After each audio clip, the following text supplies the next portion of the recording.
Chaque samedi, nous sommes plus nombreux que le samedi précédent pour manifester contre le pass sanitaire et l'apartheid institué par le tyran Macron. Bien que minimisé par les médias aux ordres du système, ce succès de mobilisation populaire en plein mois de vacances inquiète le régime. D'autant qu'il se conjugue depuis lundi avec des grèves bien suivies de pompiers et de soignants, et que les cheminots pourraient prochainement s'ajouter.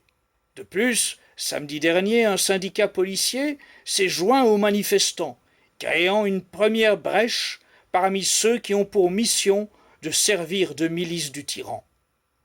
Le régime a donc utilisé un stratagème éculé pour tenter de discréditer ces manifestations.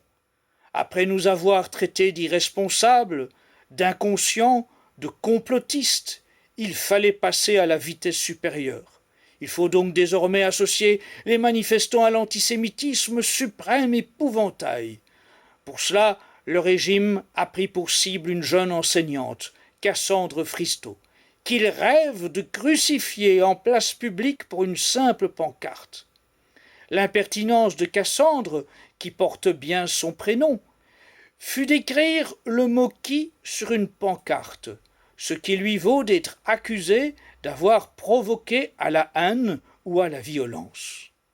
Cette absurde accusation se confronte à une évidente réalité. Ce gouvernement est, lui, depuis plusieurs semaines, à l'origine de propos haineux à l'égard des non-vaccinés. Ce gouvernement pratique, lui, une authentique violence sociale à l'égard des non-vaccinés en menaçant de les priver de leur emploi, de leur salaire et de toute vie sociale. N'inversons pas les rôles. La haine et la violence proviennent de ce gouvernement tyrannique. Aujourd'hui, ce gouvernement voudrait même interdire l'usage du simple pronom interrogatif « qui ». Ce n'est pas sans rappeler la tyrannie en Union soviétique. Lorsque le dissident Solzhenitsyn publia le livre L'archipel du Goulag, le gouvernement soviétique fit interdire l'usage du mot archipel. Les méthodes des tyrans sont les mêmes hier comme aujourd'hui. Mais je me pose une question, que se passerait-il si samedi prochain, 14 août, surgissaient à travers la France des milliers de pancartes frappées du mot « qui » brandies par des personnes portant le masque Anonymous? Qui pourra interdire au peuple français de se demander qui bénéficie des ventes mondiales de vaccins expérimentaux? Qui a conçu le Great Reset? Qui parmi les dirigeants politiques a trahi le peuple français? Ce sont des questions légitimes.